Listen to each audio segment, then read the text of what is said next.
Dios así: el que tiene mis mandamientos y los guarda, ese es el que me ama. Y el que me ama será amado por mi Padre, y yo le amaré y me manifestaré a él. Le dijo Judas, no el Iscariote: Señor, ¿cómo es que te manifestarás a nosotros y no al mundo? Respondió Jesús y le dijo: el que me ama, mi palabra guardará. Y mi Padre le amará, y vendremos a él y haremos morada con él. El que no me ama, no guarda mis palabras. Y la palabra que habéis oído no es mía, sino del Padre que me envió. Os he dicho estas cosas estando con vosotros. Pueden sentarse, hermanos.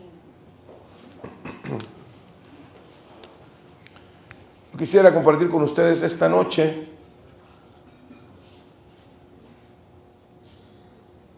cuidado con la falsa fe. Podríamos ponerle otro título más popular, ¿no? Se dice en México: no todo lo que brilla es oro. Gracias. ¿Quieres que me ahogue, verdad, hermano? No todo lo que brilla es oro. Hace algunos años, es la única vez que salimos de vacaciones estando en la obra de Dios, mi familia y yo. Y estando en una ciudad turística, en un puerto, un día salí a conseguir comida porque mis hijos cumplían años. ¿Y sabe qué querían comer? ¿Qué se imaginan?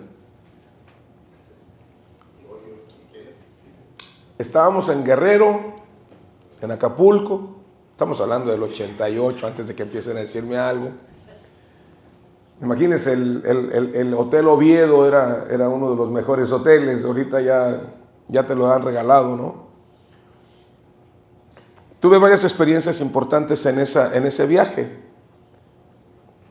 Uno de ellos fue que estábamos ubicados a un lado del Zócalo, a 5 minutos caminando hacia el sur estaba la Quebrada, y a menos de 1 kilómetro hacia el poniente estaba el Fuerte de San Diego, y no visitamos a ninguno de esos 3 lugares porque no lo conocíamos. Ahí el Señor me enseñó que debo prepararme para disfrutar todas las bendiciones del cielo, así es que por eso trato de conocer lo que Dios tiene en su palabra. Pero a lo que quiero referir es que mis hijos querían Kentucky Fried Chicken. Estamos en Guerrero y quieren Kentucky Fried Chicken. Bueno, me fui caminando hasta que encontré el dichoso Kentucky, porque hay. Y cuando venía de regreso se me acercó un hombre, un joven, que traía una franela roja y en sus manos traía una cadena, hermosa cadena. Y se me acerca y me dice: oye, ando bien necesitado de dinero. Le digo: ¿ah, sí? Digo: pues ya somos 2, ¿no? O sea, véngase, júntese conmigo y aquí nos arreglamos. Dice: no, es que tengo esta cadena para venderle. Es pura plata.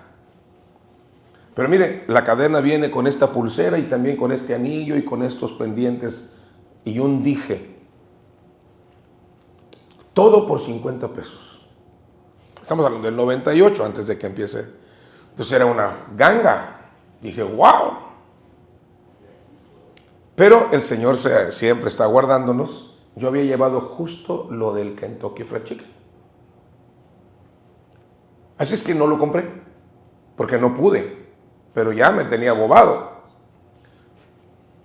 Porque no entendía que no todo lo que brilla es oro y no todo lo que brilla es plata. Cuando llego a la recepción, veo que tenían en una vitrina, tenían plata. Y le pregunto por uno que parecía al que me acababan de enseñar. Y le digo: oye, ¿cuánto cuesta ese? Dijo: mire, la pura cadena cuesta 250 pesos. Y entonces yo dije: oiga, pero qué careros. Me acaban de vender ahorita la pulsera, el dije, los pendientes, un anillo, por 50, y suelta la carcajada del Señor. Dice: ¿y lo compró? Le digo: no, porque no traía dinero. Dice: qué bueno. ¿Sabe por qué traen una franela? Le digo: no sé. Se les conoce como los franeleros, así se les conoce. Lo que pasa es que son de alpaca, que es un material parecido al de plata. Y tienen que estarlo limpiando porque si lo deja unos minutos, se pone negro. No todo lo que brilla es oro. Cuando se contacta con el sudor, la reacción química que hace, inclusive puede causarle un problema de salud. No todo lo que brilla es oro. Lo que acabamos de leer ahorita, el capítulo 14, el Señor Jesucristo había explicado que hay un lugar preparado para aquellos que han depositado su confianza en Jesús. Cuando estamos hablando de la fe, muchas de las veces no logramos comprender a qué nos estamos refiriendo. Muchos se confunden cuando les decimos, oye, es necesario que tú recibas a Cristo. Y usted le pregunta, bueno, ¿cuándo viene a visitarme, no? O luego otros decimos, oye, ¿se acepta a Jesús? Dice, no, pues yo lo he aceptado toda la vida. Y a veces por culpa nuestra, muchas personas no logran verter su dependencia en lo que Cristo hizo en la cruz del Calvario. Porque creer en Jesús es depender en lo que Él hizo, en la obra que Él realizó en la cruz del Calvario. Jesús, en una de sus frases que dice en la crucifixión, dijo, consumatum est, consumado es. Él vino a realizar, a terminar una obra que el hombre no podía cambiar, que el hombre no podía lograr. Cuando hablamos de religión, estamos hablando del término religare. ¿Qué es religión? Es el esfuerzo del hombre por el hombre mismo para acercarse a Dios. Es la búsqueda del hombre de Dios. Hay una película que protagonizó Robin Williams, que hablaba de un hombre que estaba buscando a Dios en las diferentes religiones. Bueno, no se encuentra a Dios mediante la religión. En los tiempos de Cristo, lo que sobraban eran religiones. Estaba la religión de los epicúreos, que decían que a través del conocimiento se llegaba al conocimiento de la verdad o al conocimiento de Dios, de la divinidad. Estaban los estoicos, que pensaban que a través del sufrimiento se podía purificar el alma. Estaban los esenios, que decían que para poder tener acceso a la divinidad tenían que apartarse y ser ermitaños. Estaban los herodianos, que pensaban que en la política estaba la solución. Estaban los judíos, que decían que tenía que guardar la ley y una retahíla de mandamientos que tenían que obedecerse. Lo que sobraba era religión. Sin embargo, en Marcos capítulo 1, versículo 15, Jesús dice lo siguiente: el tiempo se ha cumplido, ¿y qué cosa?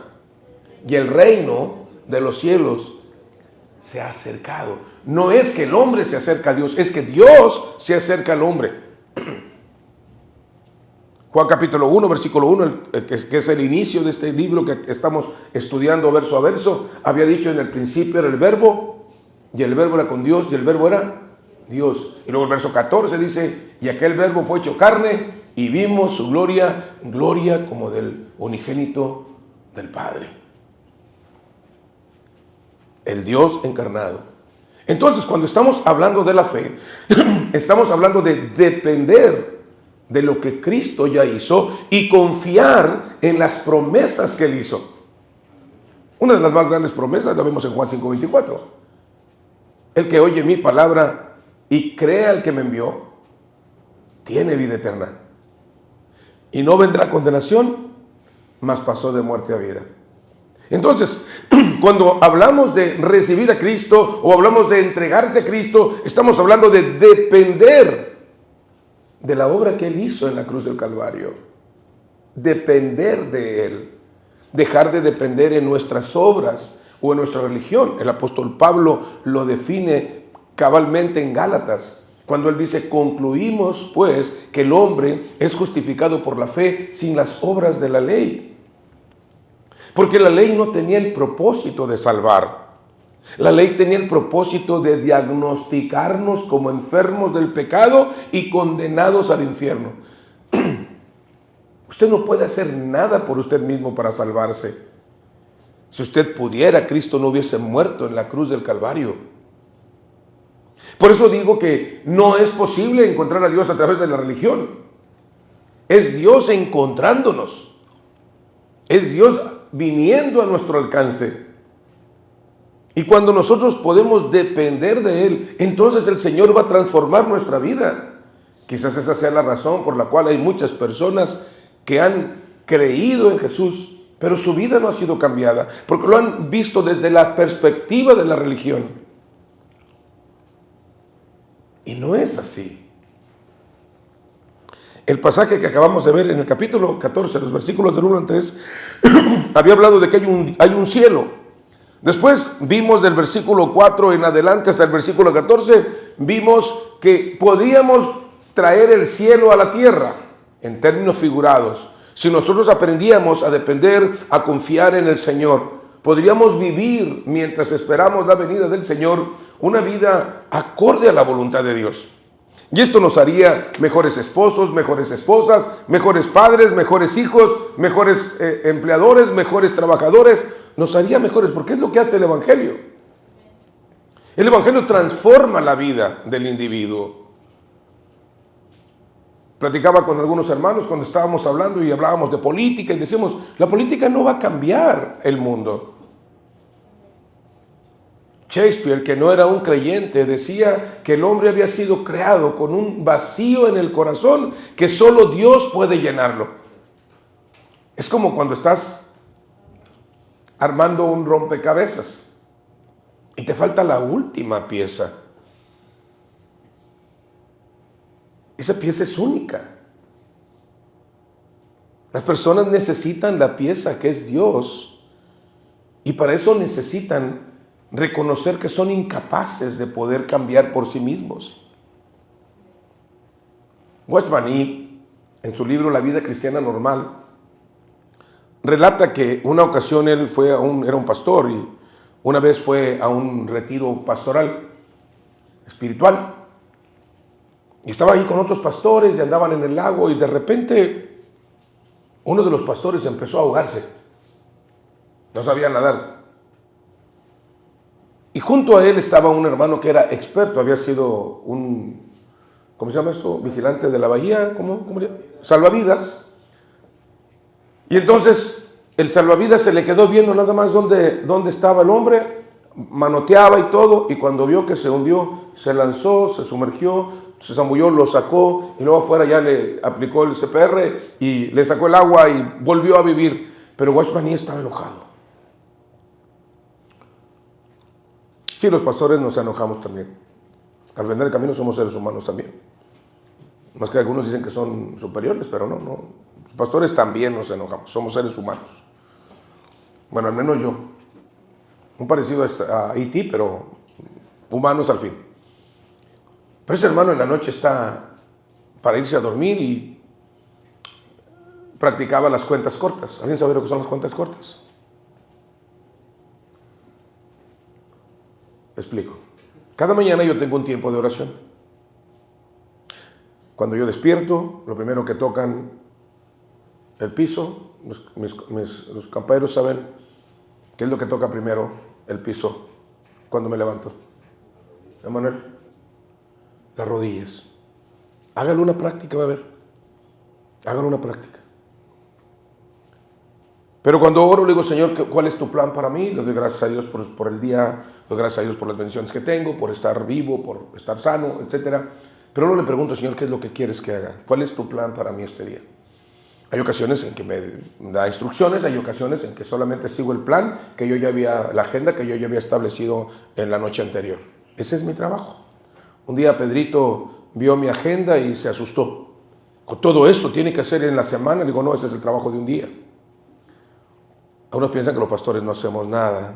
Y un día le dije a alguien, pues lo invito a que venga, pase 24 horas conmigo para que vea de qué se trata.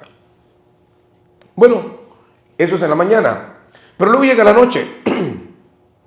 En la noche yo le llamo cuentas cortas. Hacer corte de caja.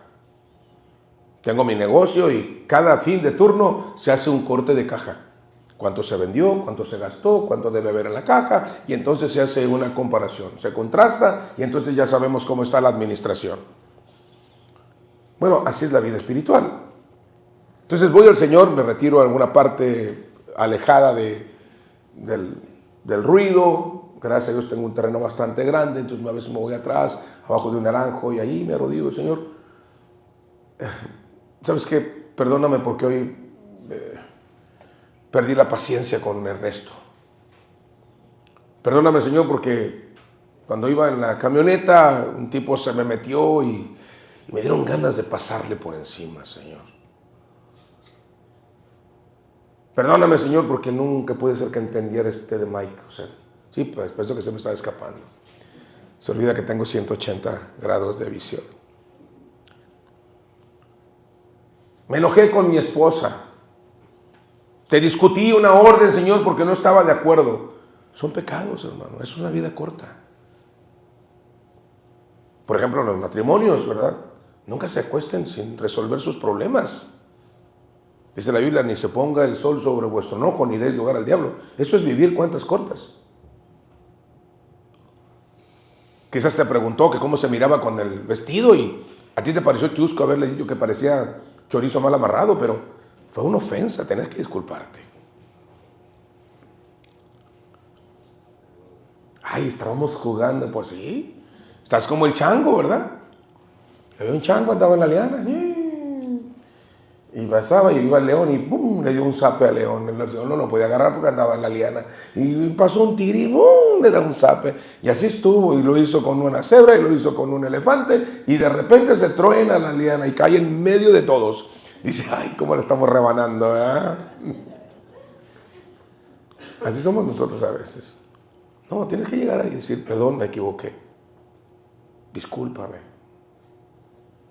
Porque si no haces eso, eso es como el cochambre, mi hermano, en tu campana.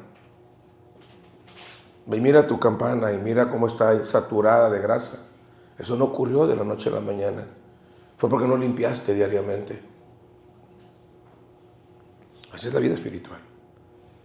En esas cuentas cortas, Washmani reconoce que está enojado con el hermano que no fue a ayudar a salvar al otro pastor. Y entonces va y le toca la puerta. Oye, hermano, ¿qué pasó, hermano Washmani? Digo, ¿sabes qué? Quiero hablar contigo. Estoy muy enojado contigo.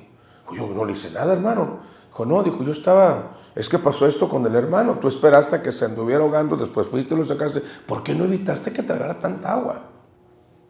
Y entonces aquel hombre experimentado en salvar vidas le dice, hermano, lo que pasa es que si yo lo sacaba cuando él andaba todavía manoteando, él manoteaba porque él pensaba que todavía él podía salvarse por sí mismo. Cuando ya perdió la esperanza, se abandonó, era el momento donde yo podía ayudarlo. En ese momento entendí lo que era la fe. Era dejar de luchar y aprender a depender, aprender a confiar, a poder dejar que fuese Dios quien hiciera el trabajo en mi vida.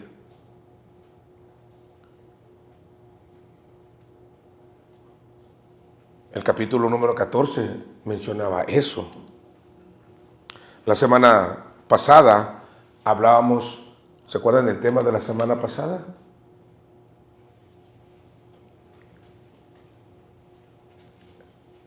¿No? ¿Ya no se acuerdan? ¿Les doy el título? De lengua me como un plato, ¿recuerda? Que muchas veces decíamos, no basta exclamar, yo amo a Dios. No basta exclamar, yo amo a Dios. La vida tuya va a denotar si lo amas o no lo amas. Tu conducta va a dictar si es cierto o no. Si me amáis, guardad mis mandamientos, es lo que justamente antecede al pasaje que acabamos de estudiar. Note lo que dice en el versículo número 21, que a fuerza lo metí ahí en el mensaje para que usted pudiéramos conectarlo con el otro. El que tiene mis mandamientos y los guarda, ese es el que me ama. Y el que me ama será amado por mi Padre, y yo le amaré y me manifestaré a él. Muchos de nosotros no podemos experimentar la presencia de Dios en nuestra vida y no la podemos reflejar. Hablábamos de la luna y el sol la semana pasada. No la podemos reflejar porque no estamos amando su palabra. Y mire, se me hace que Judas era mexicano.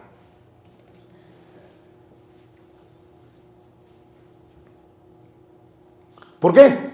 Porque cuando Jesús les está hablando del que me ama, guarda mis mandamientos, Judas tiene algo en la cabeza. Él no está pensando en lo que Jesús le está diciendo. Está como usted cuando escucha una orden que no le gusta.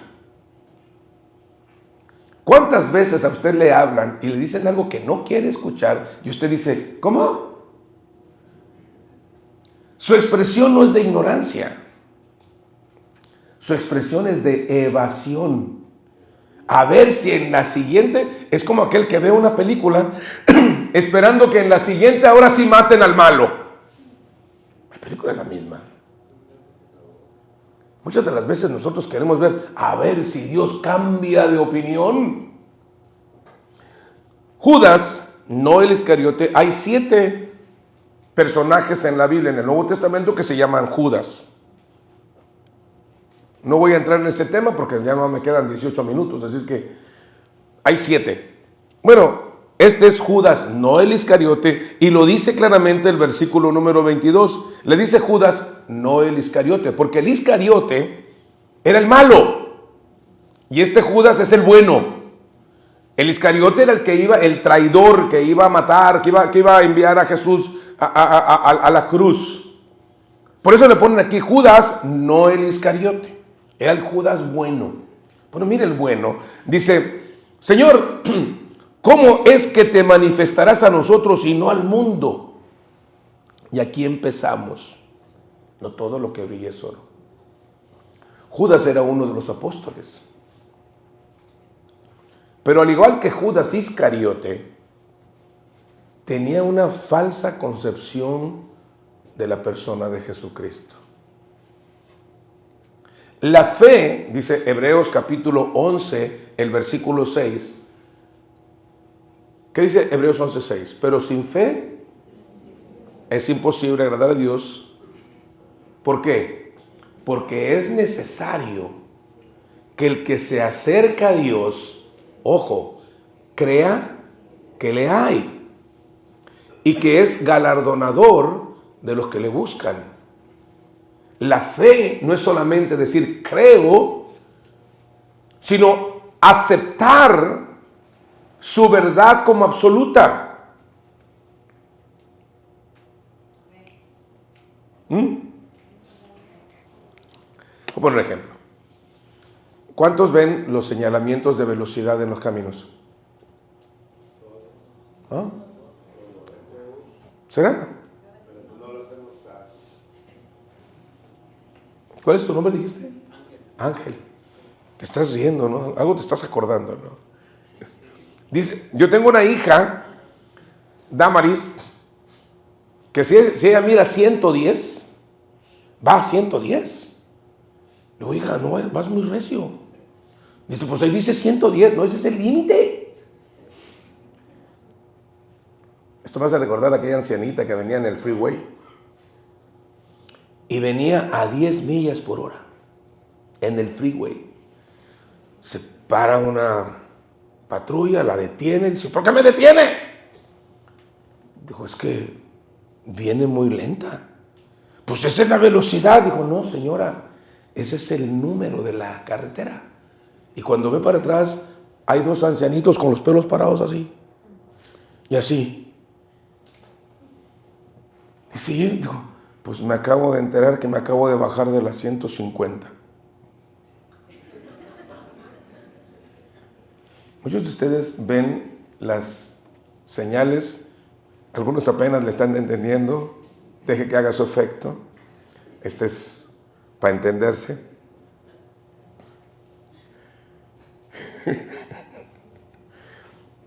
Vemos las señales y no creemos que sean eso.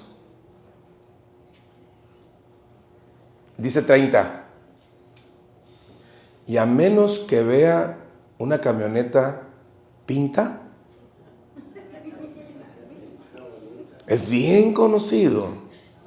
Cuando yo salgo a la ruta, aquí, digo a mi esposa, viene un estado.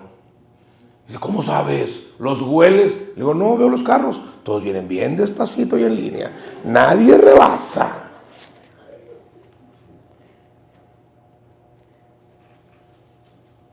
¿Sí o no? ¿Por qué no creemos? ¿Alguien sabe por qué están los límites de velocidad? Es porque un día un funcionario dijo, ¿cómo les friego la vida a estos tipos? No quiero que vayan, no quiero que lleguen temprano donde van. No. Las velocidades están trazadas de acuerdo a la capacidad de su asfalto. La consistencia del asfalto, si ustedes observan el freeway normalmente es de concreto. Por eso soporta velocidades de hasta 100 millas por hora. Pero las calles son de asfalto. ¿Han visto en las caricaturas cuando pasaba el correcaminos y veía como que se levantaba esa se llama carpeta asfáltica? Cuando usted va a frenar, la carpeta va a tener un movimiento. Por eso es que muchos frenan y se van a echar vueltas. Porque la carpeta asfáltica no permite un frenado adecuado. Es como una alfombra, se levanta. Estoy informándoles a los muchachitos que andan ahí haciendo sus arrancones, ¿no? Después ahí están. Está como el niño que va en la bicicleta. Con mamá, mira, con dos manos. Mamá, mira, con una mano. Mamá, mira, sin manos. Mamá, mira, sin dientes. No creemos. Por eso Jesús dice, el que me ama, guarda mis mandamientos.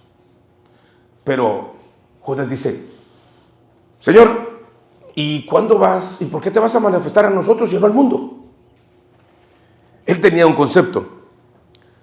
Esta pregunta revela una mala comprensión de quién era Jesús. Al igual que Judas, eso estaban pensando que en algún momento, de hecho, es este mismo Judas, capítulo número 1 del libro de los Hechos, vayan a ver a este mismo Judas.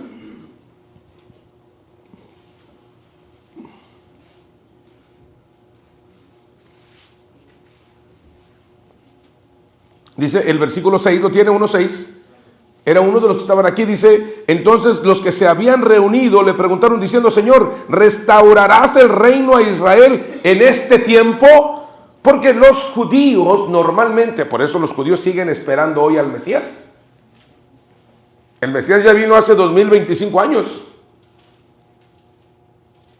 ¿Saben ustedes que en el pueblo de Israel está prohibido leer el capítulo 53 de Isaías? Porque rompe con la idea del Mesías sufriente. Ellos quieren un Mesías militar, un Mesías que viniera a romper la coyunda de los romanos. Entonces no les cabía un siervo sufriente. Ellos no entendían que Jesús vino a salvar al mundo, no solamente a los judíos, y a liberarlos de la esclavitud del pecado. Lo que mata al ser humano y lo condena es el pecado. Y solamente Cristo puede transformar la vida de un individuo. Ahora, observen que Jesús no le responde la pregunta. La pregunta de él es, ¿restaurarás? Lo mismo que en Hechos 1:6. Señor, ¿por qué te vas a manifestar a nosotros y no al mundo? Y Jesús le responde lo siguiente. Respondió Jesús y le dijo, el que me ama, mi palabra guardará y mi Padre le amará y vendremos a él y haremos morada con él. Judas tenía una idea equivocada acerca del reino. El reino se iba a establecer desde la persona hacia afuera. Observen lo que Jesús dijo en Marcos 1:15. El reino de los cielos se ha acercado. Y si ustedes observan en Mateo capítulo 6, él dice, venga tu reino, hágase tu voluntad en la tierra como en el cielo. Cuando nosotros nos sujetamos a la voluntad de Dios, estamos trabajando en la instauración del reino. Hay algunos por ahí que se la pasan peleando que si el reino de Dios para acá, que si el reino de los cielos, y están ahí discutiendo. Cuando el reino se establece, cuando tú amas la palabra y empiezas a sujetarte y empiezas a hacer lo que Dios demanda de ti, es cuando Él empieza a hacer la obra de cambio en tu vida. Es como el que va al médico. Llega al médico y entonces le checan su glucosa y le dice, trae 300 de glucosa. Está a punto de un coma diabético. Y algunos piensan que nada más comiendo nopales ya con eso la van a hacer. No, va a tener que cambiar su dieta completamente, va a tener que hacer ejercicio, va a tener que caminar por lo menos 30 minutos, va a tener que evitar ciertos alimentos, va a tener que hacer todo un cambio. Pero algunos están como mi mamá, mi abuela. Iba con el médico, ese médico no sirve para nada. Le digo, ¿por qué, mamá? Pues me quiere matar de hambre. Me dice que puro revido. Está loco, que no puedo tomar coca. A veces usted lee la palabra y está como mi abuela. ¿Qué? ¿Yo perdonar? No, hombre. ¿Qué? ¿Yo hacer bien? No, hombre. ¿Qué? ¿Yo orar por el que me maldice? Ni loco. Bueno, por eso tienes problemas. Date una vueltecita por el sermón del monte en Mateo 5 y 6 y examina cuántas cosas en tu vida no están de acuerdo a ese sermón. Corríjalas y verás lo que va a pasar en tu vida. Es establecer el reino de Dios en tu vida. Ya se borraron las sonrisas. Ya van a empezar a preguntarme, ¿cuándo establecerá el Señor el reino? Se establece en tu vida cuando tú eres obediente a la palabra. Cuando tú vienes a la palabra y dices, sí, soy un pecador, yo merezco el infierno, pero Señor, gracias porque enviaste a tu Hijo. Creo en su sacrificio, creo en sus promesas y quiero caminar en su senda. Quiero hacer lo que Él quiere. Y vas a ver cómo tu vida empieza a girar diferente. Yo le decía a estos hermanos pastores, hermanos, lo que puede cambiar la sociedad es el Evangelio. Porque va a quitar a los borrachos, a los drogadictos, a los golpeadores, a los abusivos, a los violadores, a los asesinos. Los va a quitar y los va a convertir en personas de bien. Eso es lo que los va a transformar. No son las prisiones. En las prisiones les dan graduaciones de criminales. No son los gritos y sombrerazos de la mamá que está golpeándolos cada vez que se portaron mal. Después ya no hayan cómo. Es el Señor. Y con el temor de Jehová los hombres se apartan del mal. Eso dice la Escritura.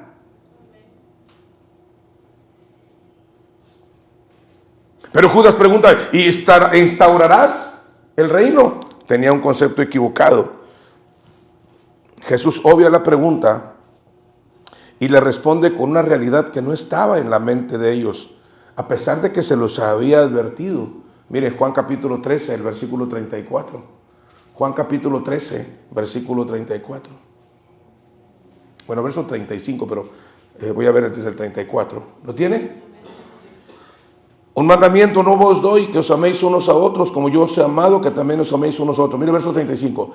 En esto conocerán todos que sois mis discípulos si tuvieseis amor los unos por los otros. ¿Saben ustedes, hermanos, cuál era la herramienta de evangelismo más poderoso de la iglesia primitiva en el primer siglo? ¿Alguien sabe? Había una herramienta que fue la más poderosa para alcanzar al mundo perdido en el primer siglo. El Coliseo romano. Porque en el Coliseo romano la gente moría por su fe.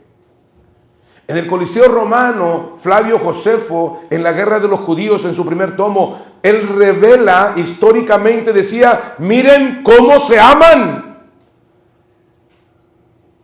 Y relata, sé de un grupo de personas que se hacían llamar nazarenos, quienes preferían morir soltando la espada antes que asesinar a un ser humano. Y se abrazaban mientras las fieras y los gladiadores despedazaban sus cuerpos y solo se escuchaba, a Dios sea la gloria y al Cordero.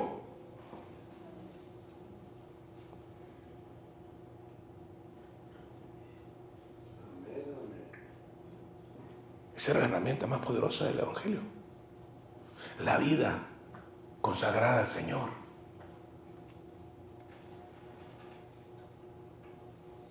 Tu hijo no se convierte a Cristo por tu mal testimonio. Tu esposa no viene al Señor por la forma tan vil que la tratas.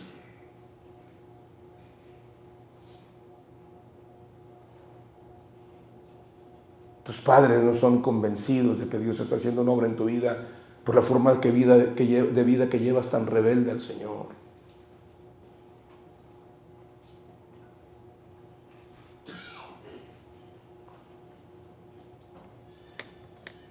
Por eso Jesús, cuando le preguntan, ¿instaurarás el reino?, dice sí. Parecía que no está respondiendo a la pregunta, pero no estaba respondiendo desde el cuestionamiento, desde el perfil que estaba dando Judas. Él estaba hablando de la política y él habla de la vida que puede transformar a las otras vidas.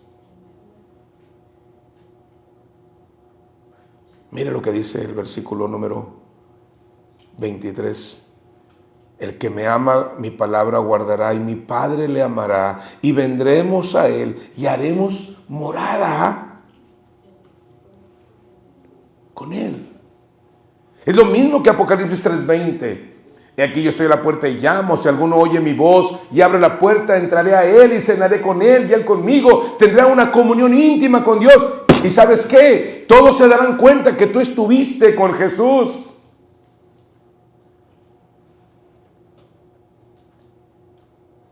Y les conocían que habían estado con Jesús. ¿Recuerda cuando Moisés subió al monte? Y cuando baja, ¿cómo venía su rostro? Resplandeciente. Había estado en la comunión con Dios. Cuando tú estás caminando en comunión con Dios, muchos de ustedes vienen al templo, pero no están en comunión con Dios. Tienen sus tiempos de oración, pero solamente para pedir los zapatos Giorgio Armani o para pedir que el Señor me dé miles de dólares. No, Señor, ¿qué es lo que tú quieres que yo haga este día?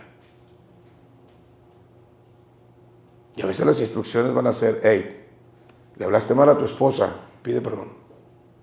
Hey, diste mal ejemplo, pide perdón. Hey, te le bañaste a aquella persona, fuiste abusivo, corrígete, discúlpate. Y uno lo hace. Es que yo así nací y así soy y no voy a cambiar. Bueno, pues sigue teniendo problemas entonces. No dejas que el reino de Dios se instale en tu vida.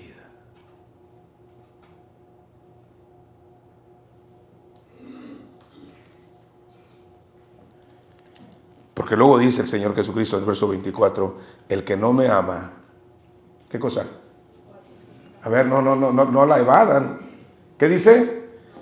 No guarda mis palabras.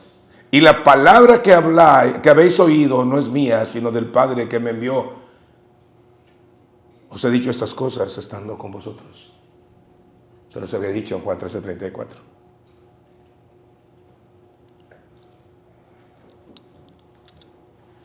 Lo que está diciendo el Señor es que el Señor se manifestaría a través de aquellos discípulos que habían recibido la palabra.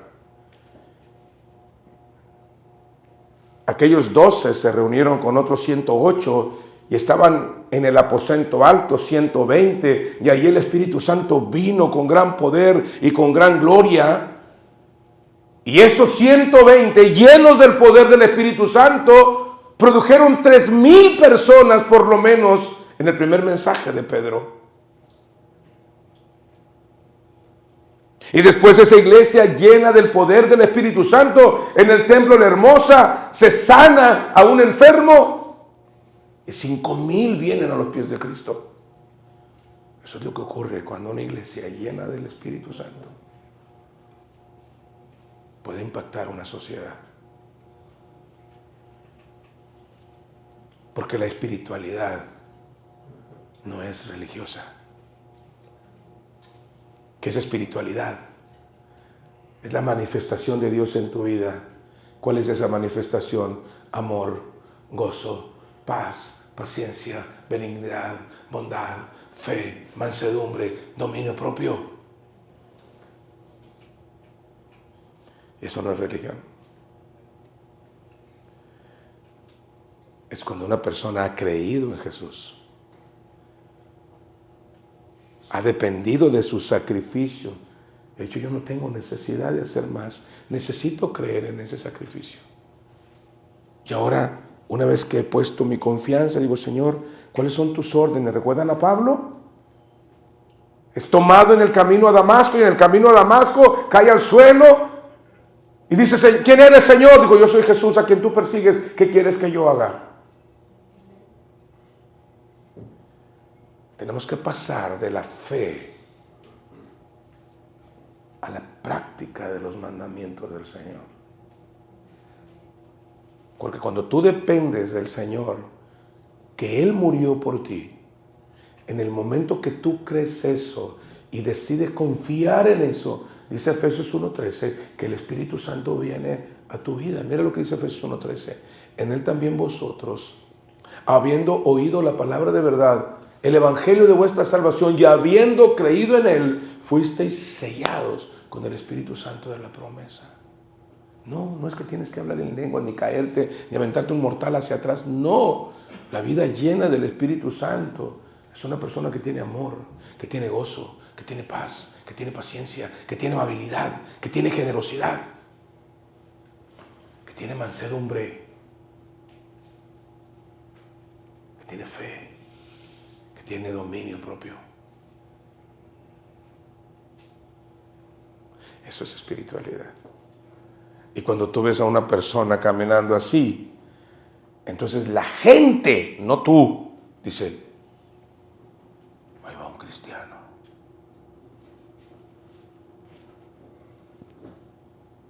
Eso es Hechos 11:26. Vean lo que dice Hechos 11:26. Y se congregaron ahí todo un año y enseñaron a muchos.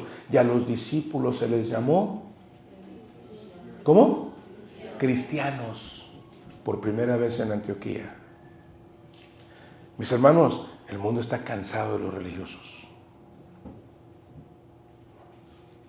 El reino de Dios se establece a través de la obediencia personal de cada uno de nosotros, trayendo un impacto a la gente que está allá afuera.